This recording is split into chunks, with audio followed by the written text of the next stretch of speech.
So in this video you may notice that the headlining of my Z3 is hanging down and hitting me on the head.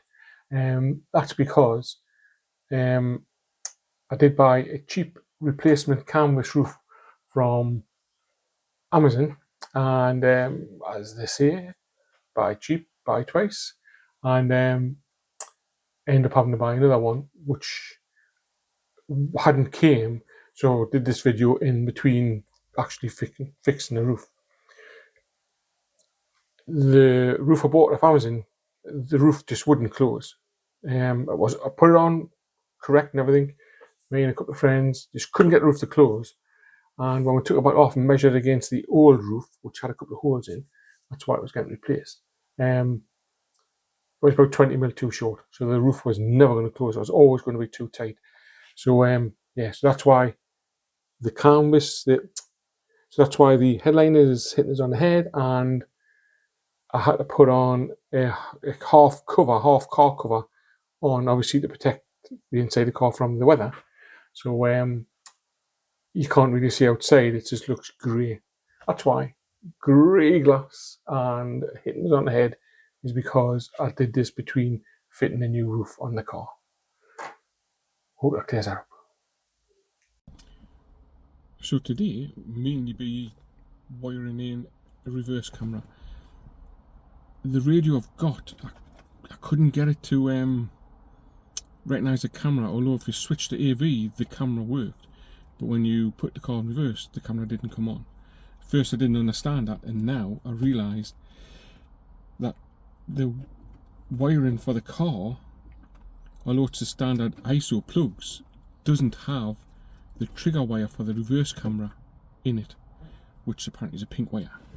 So I'm going to have to wire in the plug that came with the radio, and that would then, I'm sure, I'll get the reverse camera working. But was using a very cheap radio, cost £39 from Amazon. But having said that, the radio works fine. You get all your, put it right up, the radio works fine as a radio. Stream your music, Bluetooth, etc, etc, take phone calls and everything. But I always thought the little touch screen here was a little bit too small, so I've splashed out a little bit more money and decided to go for one of this type, which is a bigger screen, instead of like 4 inches, 6 inches, and that makes all the difference, doesn't it? Those extra couple of inches. So and I'm hoping that that fits in. I'm hoping that that fits in to the hole into here, and then the radio edge of the screen should just come along here, sort of thing. I'm hoping.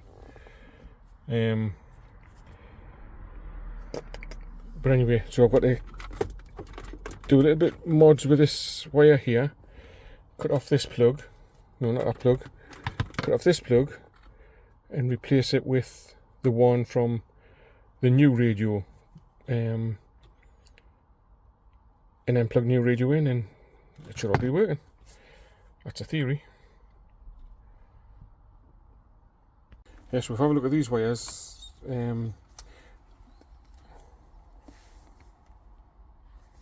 So if I have a look at these wires, this is the speaker wires. There's some sleeving on there. I've put that on because these wires were going to the tweeters in the door, but they weren't actually plugged in, and the replacement wire is really thick. I need at some point to obviously have a look at them and see why they're there, but they weren't connected, they were just left lying. So when you plug them in now, the tweeters are working. Bonus. And this is the plug I'm going to have to be changing. This is the plug from the rear view camera, and that's the trigger wire there, I believe.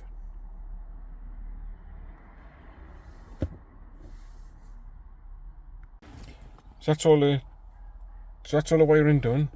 There's the trigger wire for the reverse camera coming from the jack. So obviously when the reverse lights are on, it must send, well, it does send 12 volt.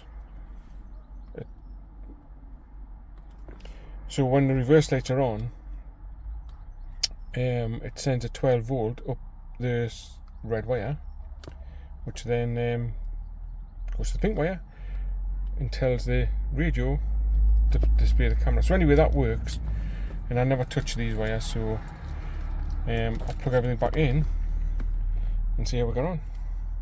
So anyway, this is the let's just turn it down. That's the radio all plumbed in and working.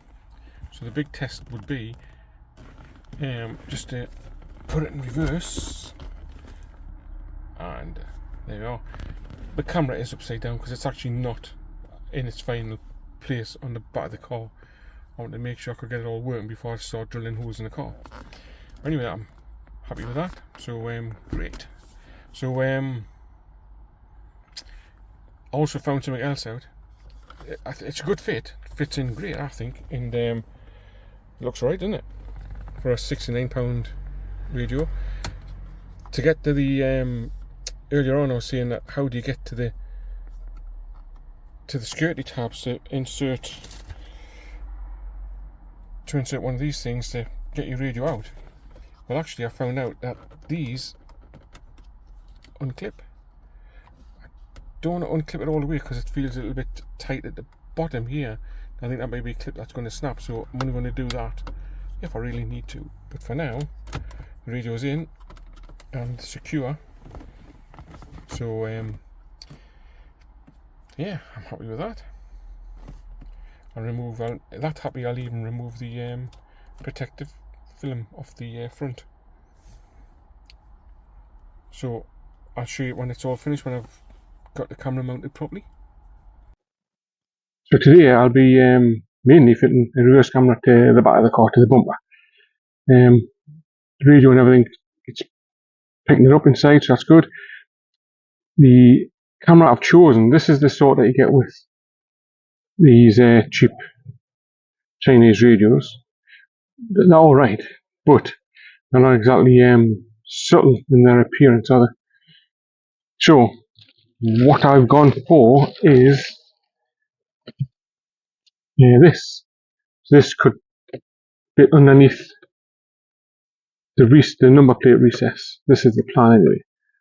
And it would look a bit more OEM, I suppose. I think it's a bit more attractive than that, hanging from the bottom. And you also get some little wedges to bring it to the right angle, and you get some features where you can, although the radio does have the reverse lines on it, you can also have them on here as well if you cut one of these wires. These 3 wires do different functions. Can't remember what they are, but never mind. So yes, that's what I'm going to do. First of all, I've got to take the trim.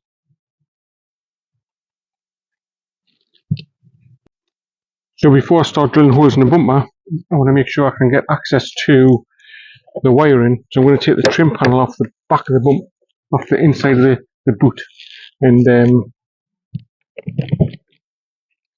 this trim panel here. Take that off, see if I can find out where the wires go. First off,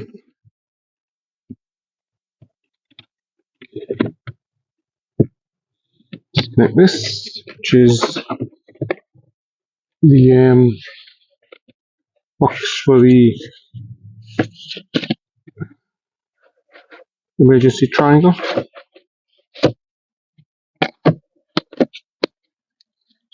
Down there. And then I've got to take the screws out, get these little plastic covers off first.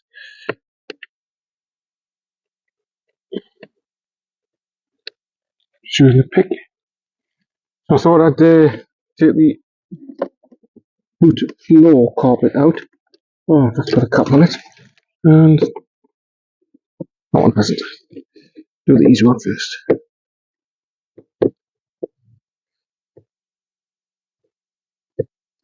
In fact, this is a little proper screw to one of those plastic screws. No use. Oh, you can see it, can you? the other side one of them?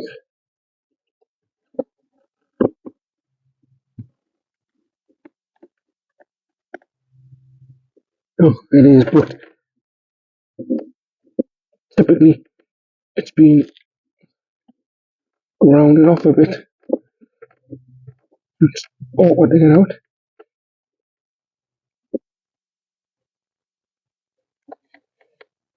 There's not one to turn. It's come out so far. And then sort of decided that's as far as it wants to come out. Let's try and persuade it with one of these. By the way, I've got a red wire here because I'm busy charging the battery at the same time.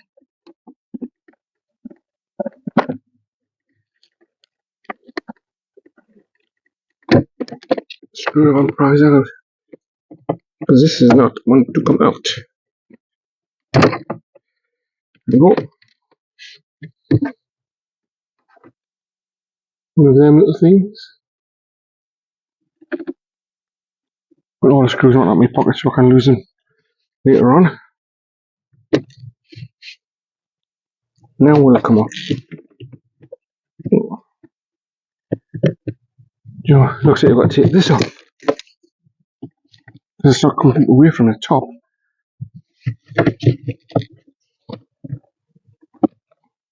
Ah, hold on. Two little square things.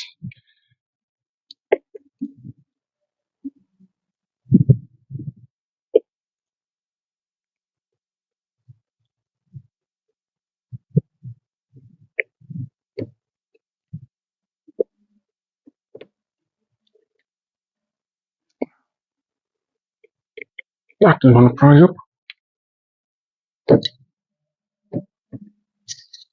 That's our new one. Went down my top. There we are, just push them along. That one went that way, surely this one goes this way.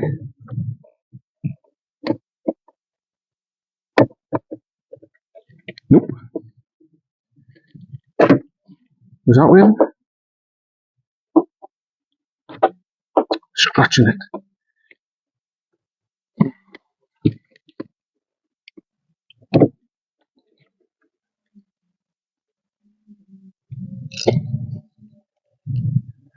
That's a good 24, yeah, that stayed there. I went and scratched it. And then let's reveal two more screws.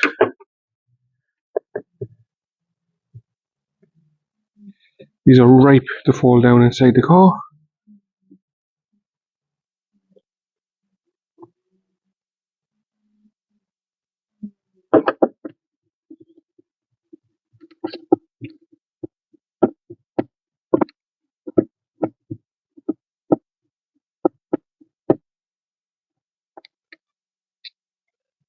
Two more screws.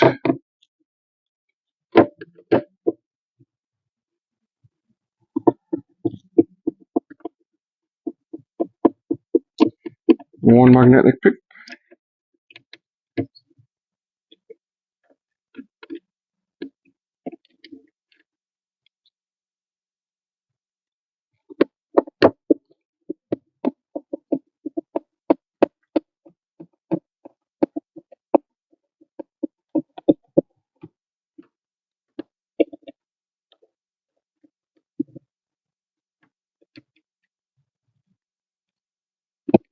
Now surely.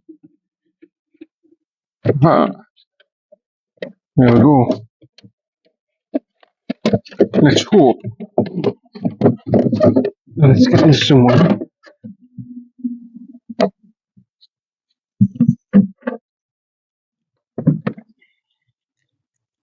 Ah, there's the bung. This is where I've got to get the wire into. Measure between the things. Also just make sure I can get my hand.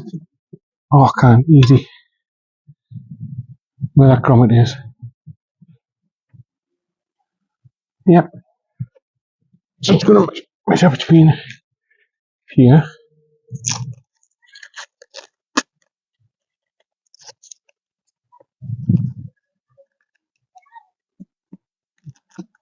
Bit of tape.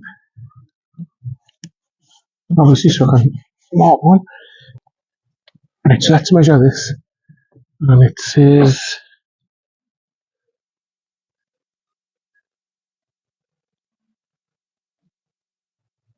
it's 188. So it's going to be 94 to the middle. Let's mark that. So in this screw, from the middle of that screw to the end, it is 2 mil. So if I make that back there, so it comes to 2 mil from this curved edge here.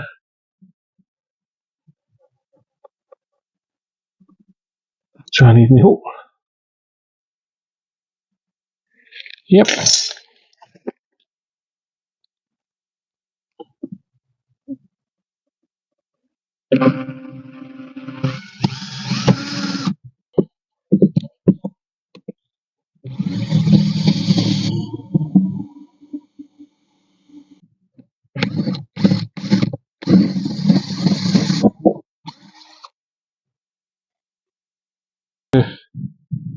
What I'm going to hold up is this, because it's marginally bigger than that. Not quite sure what size this is, like, to be honest. 6 mil. That's 6 mil.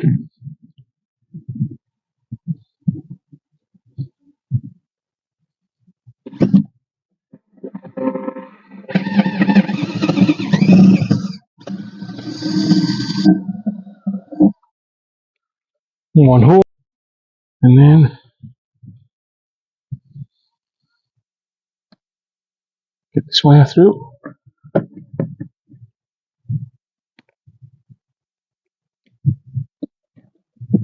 Down up there.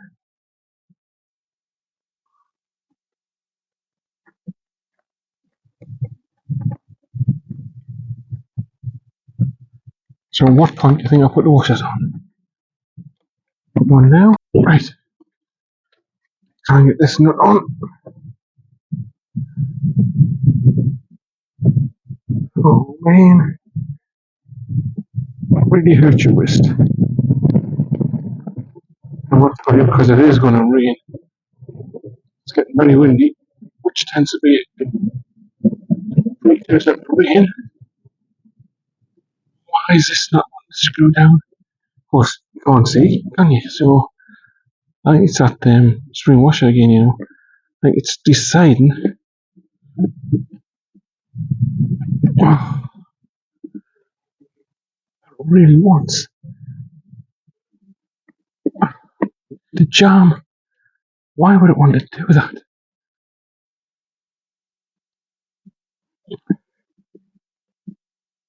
Oh dear me. I have to get a spanner on there.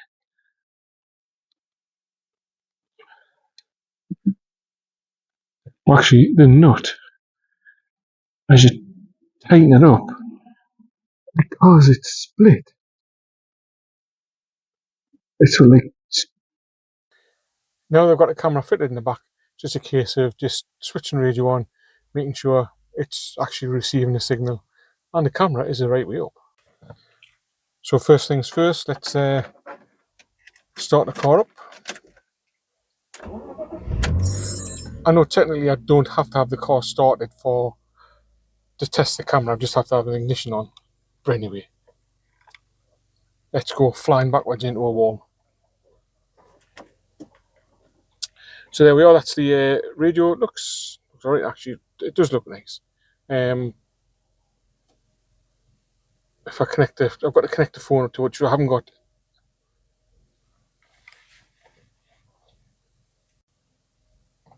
So there's the radio, it looks alright.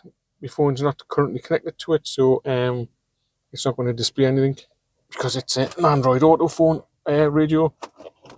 So camera on, there we go, that looks alright. So as I'm going backwards,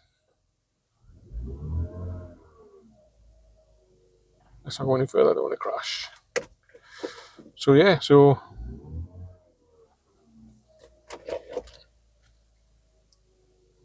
Well, okay. There we go. If I put it in reverse, looks alright. So I'm going to say that job is done.